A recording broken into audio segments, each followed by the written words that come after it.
I make my way back up to the room and think about it all. This whole incident definitely rocked worlds beyond Yuri and I. To think Sayori was this worried enough, it made me a bit worried about her. As I approached the door, I could hear Sayori and Yuri's voices from the other side. It seems that they were both awake now. Knocking a couple times, I gently opened the door to see Sayori and Yuri sitting on the bed talking. Oh, good morning, Hallie. Morning.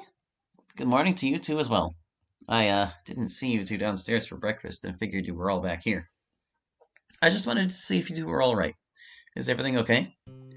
After that statement, the slight reluctance in their responses made me worry. I know how strong Sayori could be, but I knew there was more written on the walls, so to speak, and thought sometimes it wasn't enough. But as they looked at one another, Sayori took a deep breath. Yeah, we're okay. We just talked about what happened yesterday and, well, everything about it. Oh, I see. I looked toward Yuri and could see the slight pain within her face as well, a sight not all that alien to what I had seen before. But as if they acknowledged their presence together, Yuri and Sayori's faces calmed. I had no idea about Monica's plan, but after she explained it, I didn't know what to feel anymore. But what made it worse was this was almost like how I felt when you and Yuri started getting close. The statement hits me like a bag of bricks. I suppose I was denying it to myself that it wasn't happening, but to hear her... I can't lie and say that I wasn't also a little jealous as well. But you are both my friends. I wanted to support you both. That's why I traded out the couch with you. And then when Monica went and did all that, my body just stopped and it all just came tumbling down. It was just like what happened, that I would have to stay on the sidelines like this again. But I think what scared me the most was losing the both of you because of it. I love the both of you, the friendship that we all shared, and to lose that, I couldn't bear it. Sayori... But after discussing it with Yuri just now, to put it all out there, it made me feel a lot better. What he told her and what she told me. I'm glad I was able to tell her this. I'm happy for the both of you that you two got so close. Hallie, you treat her right, okay? If we stop being friends, I'll never forgive you. I barely cracked a smile through the tightness of my chest. But as the thought of getting a lecture from Sayori of all people about this came to me, I chuckled and smiled. Of course. As I looked into Sayori's eyes, I can tell there was still a sense of uneasiness behind them still. Still. But she's definitely grown from the childhood friend I knew her as. As the three of us conversed, the door opened up again. Monica stands at the doorway, staring on in silence at us. Her expression is filled with melancholy and regret. Monica, I wanted to come up and apologize to you, Yuri, for what I did yesterday. After speaking with Hallie downstairs, I wanted to come speak to you directly myself. Then I heard the three of you talking as soon as I got close, and I didn't want to interrupt. But when I heard everything, that even you were hurt by what I did, Sayori, harboring those feelings toward this whole situation like this. I'm truly sorry that I made both of you uncomfortable or hurt you out of my own jealousy. Whether that was directly or getting caught in the crossfire of it all. Monica, there's no excuse for the spike that I drove in between all of us like this. Especially between you and Yuri, Hallie. I let my emotions get the better of me, and I didn't realize that I was hurting the club, my friends in the process.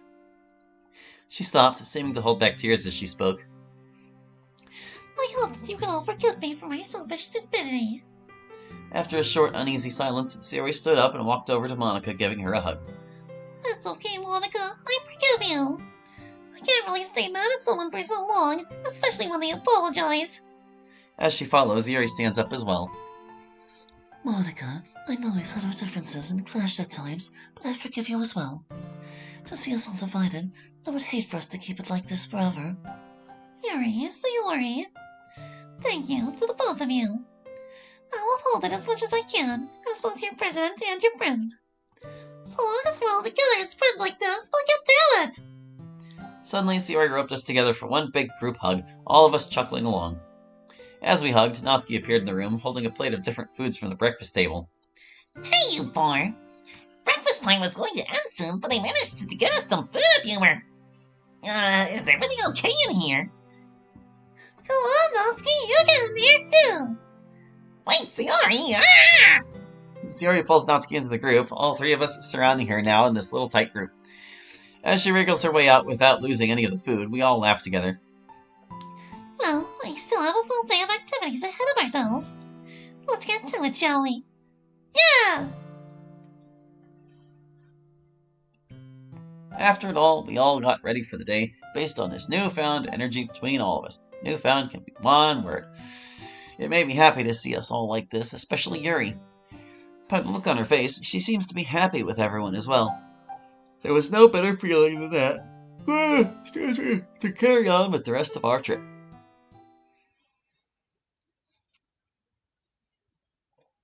As I got ready for school, I took a big sigh looking out the window. It's finally the last week of school.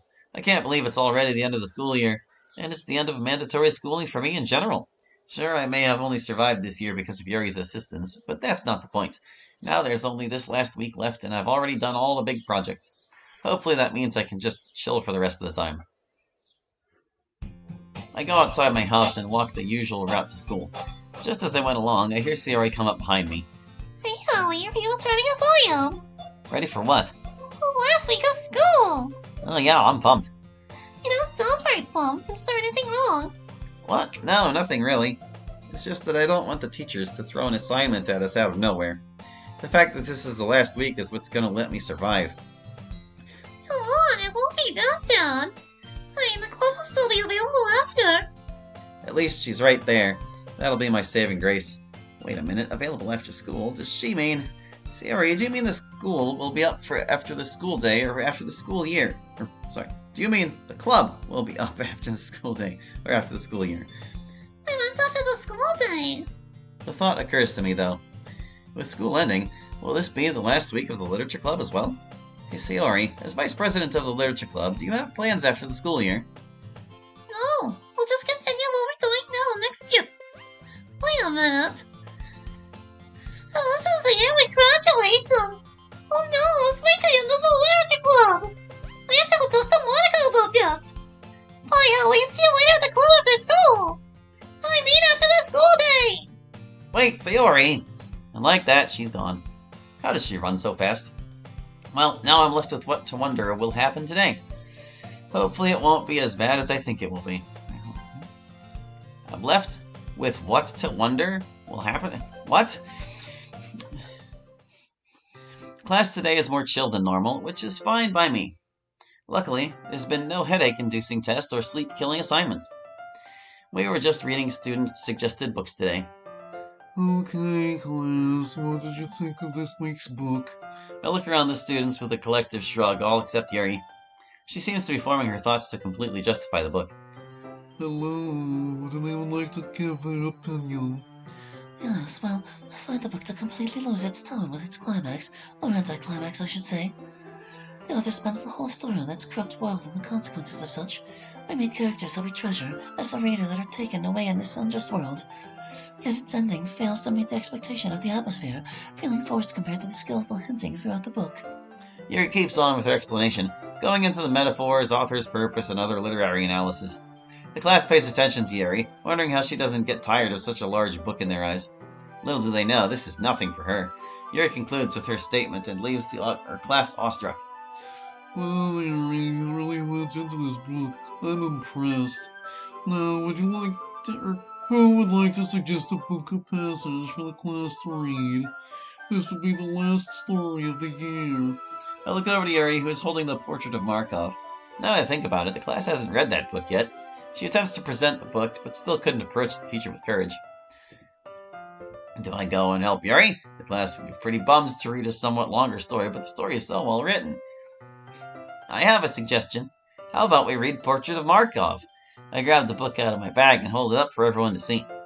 And what is that? Well, it's a story that follows this teenage girl that has a long-lost sister who moves in with her. And, well, maybe we can leave the rest of the book a surprise. Are there any objections to this? No sound made, the only echo is of silence. Maybe the others are actually interested, or shocked about the pure size of the book. The bell rings and I'm left with Yuri walking to our next class. I can't remember now, didn't they say in, Act 1 that Portrait of Markov isn't actually that long of a read? Before Yuri wanders out of the room, she smiles at me. Thank you. That smile is something I never want to lose. Even if it means having the class wanting to stab me, it's totally worth it. The rest of the school day today had been manageable. I can't remember the last time it was like that, and with the club coming up, I'm looking forward to a good conclusion. As I hear footsteps going up the stairs, I turn around to see the figure. The figure? Hello, honey. Hey, Yuri, how has your day been going? It's been going well. I find this last week to be calming for everyone here. Good to hear. Are you ready for the club today? Of course. Yuri and I walk to the clubroom. We're both in such a great mood, I doubt there's anything that can stop it. I grasp on the handle and open the door, but doing so, I feel an ominous pressure that engulfs me. This can't be good. I enter the clubroom to see Sayori and Monica discussing about something. They seem rather distressed about it. What are we gonna do, Monica? I can't think of a way to keep it up. Calm down, Sayori. We don't want the others to panic over it. Just give me some time, I'll figure something out. It's not like social media helps people keep connected in this day and age or anything. Monica and Sayori seem to be discussing something important. Best to stay out of it just to make it worse. I see Natsuki. Wait, hold. Best to stay out of it just to make it worse. He's admitting he's making it worse by staying out. It's fine. I see Natsuki at one end of the clubroom. She looks like she's stressed out about something too. Maybe she needs to talk about said thing. What are you looking at? Or maybe not. What's up with everyone today? Did anything serious go wrong before we got here? Hey, Holly, is anything bothering you? You seem to be puzzled. What? Oh, it's nothing. The room just feels more intense than usual. I can understand. There does seem to be a tension lurking about. How about we just sit down and read a book? That sounds nice right about now. Yuri and I walk to our spot on the ground, and she goes to her backpack to retrieve the book we've been reading recently. We get in our usual reading position and try to relax. However, that eerie feeling lingered on. Any hints to what is happening goes through my mind. First, it was Sayori this morning. She ran to talk with Monica, but she's talking with her here in the afternoon instead. Speaking of, what were they talking about? Whatever it is, Monica tried hard to not let it spread. And then there's Natsuki, who's been having a stronger attitude today. Holly. I mean, Natsuki has always had her temper, but Holly. combined with all the weirdness of today, it just doesn't make sense. Holly. What happened? Oh, it's just that you were spacing out and didn't respond. Really? I'm sorry. That's fine. It's just that you've been rather distracted. Is it that apparent? Yes. Hey, Holly, are you worried about anything? Well, I just find that everyone is on edge today. To be honest, you're the only one acting normal today. Everyone else has been acting strangely. Myself included, I guess. Perhaps that's the reason for the intense atmosphere of today. Hopefully we're just imagining it. I don't want to deal with anything big this week. As we talk, Monica walks up to the front of the room. Okay, everyone, I have some news to share. Please pay attention to what I have to say. Monica seems a bit depressed while giving the news. Looks like I'm getting my answer for the mood today. It is with a heavy heart that this will be the last week of the Literature Club. There are no plans to continue the club at school since we are the only members and all of us are graduating. Any personal items left in the classroom need to be taken back by the owner before the end of the week. As for us, I don't have any plans to continue this club during college, as I believe that all of us will be looking for a second education. With that bombshell finally hitting, each of us sink in our seats a bit. We all knew the end would come eventually, but none of us anticipated it sucking this much. I then looked to Yuri, who, unlike the rest of us, had an all-knowing face on her. Not one that brags about their knowledge, but one that is saddened by it. With all of us down, Monica begins to speak again. So, with all this being said, I have one final request. All of our ears beckons to Monica as she relays her last assignment.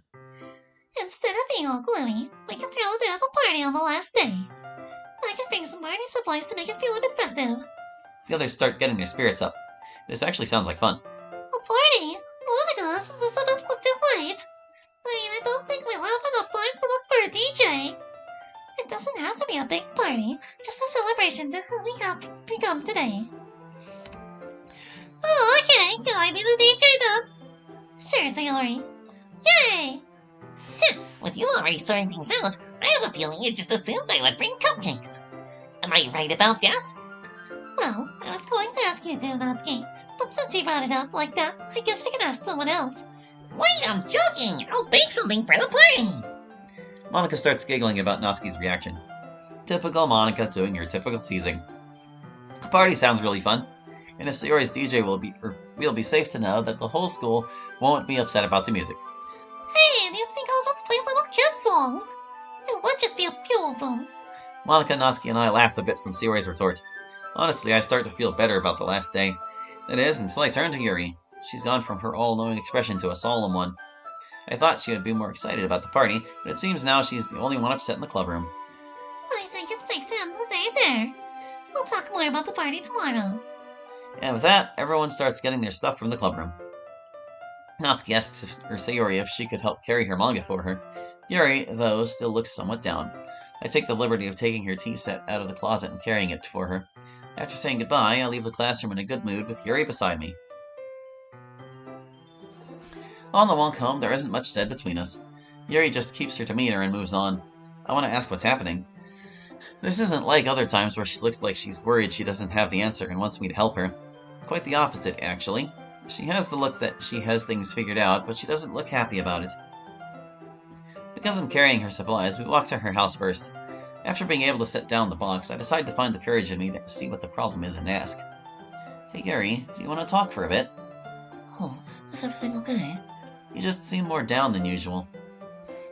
Since we left the school, you haven't uttered a word. Is anything bothering you? In an ironic sense, the roles have reversed about who's worried about who from the beginning of the club today. Everything's fine. Things are going as expected. Expected? What do you mean? Just with the club, I suppose it all comes to an end. Yeah, I suppose so. But, I should probably get going inside. There's some things I have to take care of.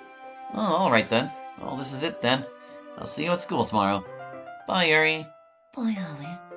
After handing her the box, she heads in and shuts the door. I feel a bit of anxiety creeping on my spine, though. Despite saying she's fine, there's still a hint of sadness in her eyes. I could barely get anything from our conversation, so I'm out of the loop. The end of the club is a bit of a sad thing, and it seems to be hitting her a certain way. It's probably that she's worried about the last day, but I think she'll come around when the party happens. After all, it is a day with her friends. Hopefully.